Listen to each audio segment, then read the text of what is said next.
Hello, hello.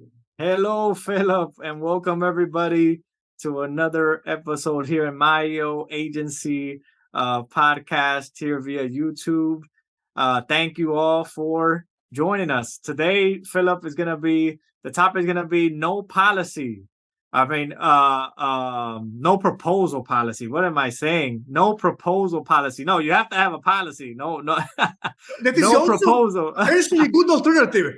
No policy, do as you like, do as you wish, but if you generate amazing results, why not? Exactly. It's okay. It's acceptable.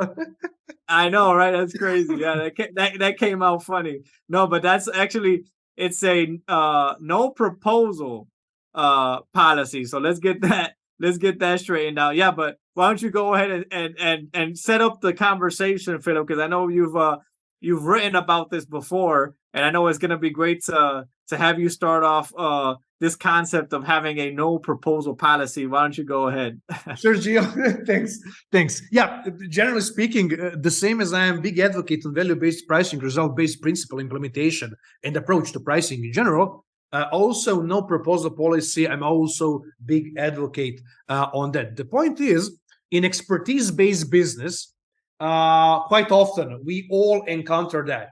In some moment, you receive numerous requests for proposal, and practically you can employ one or two full-time employees in respectable moments only to manage requests for proposal. But the point is, you'll encounter price bars, people who are semi-interested into service delivery, people who are asking way too much of your time and devotion to something with the promise of maybe. The point is, with no proposal policy approach, you are completely eliminating or at least mitigating all those potential price bars and those who are not fully committed and highly interested in business cooperation with you. Practically a good practice in terms of the approach is, okay, with implementing no proposal policy, clients cannot receive a response from you with the proposal if they haven't met you on a live meeting, online, whatever, devoted and dedicated their time to speak very concrete about project requirements, the budget, and everything else, because in that respectable conversation, you can adequately address all the elements of potential future collaboration and, generally speaking, the project scope. The point is that you can directly push those respectable prospects towards the paid consultancy, even workshops. And that way you are eliminating a potential risk of investing your time way too much into something which doesn't have a proper future. That can be applied to any expertise-based business. No matter we're talking about business coaches and consultants, agencies, or any other, as mentioned a moment ago, expertise-based business. Also, what is interesting, a sub-product of that approach, people will for sure appreciate you more. It's clear and first step of segmenting those who are serious from those who are not. So that is the general idea. A lot of businesses, companies, solopreneurs, entrepreneurs have a fear of implementation because they have a fear of missing out potential opportunity, business cooperation, because what will be happening if we do not send them proposal? They won't take us into consideration about business cooperation. No, you have a clear structure. Initial conversation, introductory meeting, for example, up to 30 minutes of conversation. After that, they can pay you for creating a proposal. And after that, if they want to start an established business cooperation with you, you'll be taking and deducting the pay amount for proposal creation from full project scope. So it's fair for them and for you. And also, you have the option of paid consultancy, which can adequately address and focus their energy, your energy, their time, and your time. What is your respectable experience and thought about that in general? Yeah, I know there's gonna be people who are like on both sides on this one, right? I know there's a lot of agencies that do the proposal and it works for them, and they're able to get a lot of interesting deals through proposals. But I do want to emphasize like the point you're saying on why or some of the advantages, right? Like you explained, some of the advantages that exist with doing a non or having a no proposal policy. I think it's important to take into consideration, for example, like having a no, like one of the advantages of having a no proposal policy is a lot of these companies, sometimes, not everybody, but we have to be realistic. Some of these people get a little bit slick. They get a little bit slick. And why? Because they'll use this tactic to get as many proposals as they can. And what do? They basically pick out the best proposals, say no to everybody, but now you have a plan. So now they got this plan in place that they can implement. You know, they may have an employee already, and they're like, oh wait, you know what? These people proposed this. Why don't you do it? We're already paying you, so they already laid out the plan. We'll have one of our employees do it, and we just say bye bye to the to all these people that took out of their time to create this plan and structure, and you didn't get nothing out of it. So I think that's one of the points you brought up, Philip, is that, you know, doing that proposal process takes initiative. It takes workload. You have to give an employee that workload to do that, which is the other point that I think is important for us to speak on, is that workload. Like when you have a no proposal policy in place, you actually are reducing the workload of your team. So your team is able to do more in other areas because they're not focused on doing these proposals that may end up being nothing. They may end up not taking action, or they may end up you may end up sending the proposal, and then like I just said, the company ends up being a little bit slick, and they end up taking that plan and wanting to implement it their own way, and they don't want to pay you to do it. All these other factors that come up, and your employees could have been doing something else that leads to an opportunity versus creating the proposal. So I think the other aspect of reduced workload is actually another big factor that we have to take into consideration when we talk about the no proposal policy. Another thing that I think is important to talk on is that it has to do with this point, is that it allows you as the owner, your team, to focus on internal priorities or focus on projects that are already going to generate more revenue for you, right? And it helps you prioritize things correctly, because since you don't have somebody focused on creating a proposal, it helps you focus on what you need to focus on within the company. Whereas a proposal, for some people, having somebody doing or creating a proposal could end up being something that doesn't give you the return on investment that you're looking for, considering the time investment and the work that goes into preparing the proposals. So I think that's also something that we have to talk about. And then the last thing I want to, not last but not least, is when you have the no proposal policy, it's you could protect your ideas. Basically, that's what I want to get to. Going back to the first point of, some people are slick. You want to protect your best ideas, because then imagine you doing all that work and you come up with a great strategy, a great idea to help this person get to a bigger level, and then they never get back to you, and then they end up now they have that idea. Now you can't do anything. If they go and try to implement it themselves, they can do that because you sent them the proposal with that idea. So I think having a no proposal policy also helps with that. It helps you protect your company's best ideas, and basically it protects your intellectual property, your IP. So all those great ideas that you have, it helps you not just give that up and then have it get stolen or have it get copied by somebody else, right? Because not only that, but when a proposal is out there in the wild, you also are having that giving the opportunity for your competition to also see your ideas and how you strategize. So I think that's also something to take into consideration when no proposal policy. Even though, like I said, we have to see both sides. I'm talking about the advantages, but we know, like you said, there are some people who are able to make it work because they maybe understand or have optimized the process of creating a proposal, and maybe maybe it's more efficient for them, and it doesn't take up as much time or as much workload. But I think for the majority of people, I get what you're saying. It's probably better to just avoid them unless you have a lot of previous experience or ways to find the right clients that you should send proposals to. If you don't have that previous experience, I think for the majority of people, it ends up being something that doesn't give you the ROI when you compare the time and energy you have to put into it. Yeah.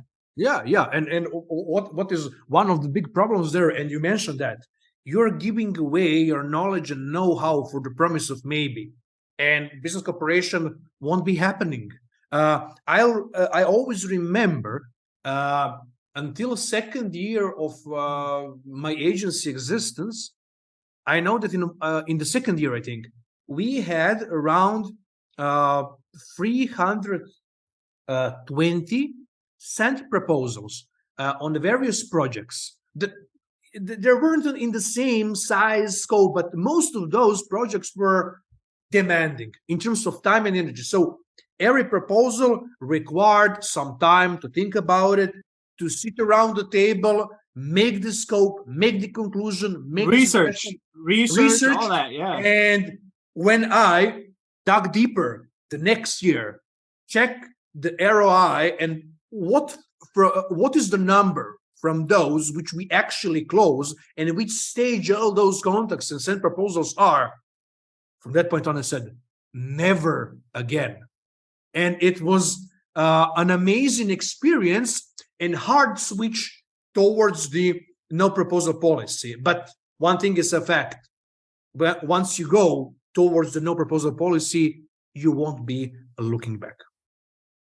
Yeah, that's interesting. Yeah, because that's cool that you had that experience, and you went through that for a whole year. So I mean, yeah, like you said, you were able to compare and see the data, right? And really determine like, hey, this is not working out for me. This is not the way we want to go. Because you basically, from what I'm hearing, you basically saw that the time and energy that was being put into sending out the proposals versus the results you were getting versus the responses versus the closed deals wasn't adding up correctly. It was way too much time, energy, resources versus closed deals. Yeah. And in your case, you realized it wasn't worth it, right? Yeah. It was luckily for us short learning curve until strong decision. Aha, this is a no-go. This is a non-negotiable. And also, generally speaking, no proposal, sending proposal and pushing some kind of opportunities out there. It goes hand in hand with free pitching. So it is the same. Companies, businesses, and agencies which are practicing free pitching, this is the same thing. The true ROI is very weak, extremely small. And when you compare dedication, the time, the energy, and all the resources, and actually number of closed deals, who is crazy here? And for most, it is a clear decision when you actually look at the face of the facts there. But you know what I see, Filip? Now this just came into my mind.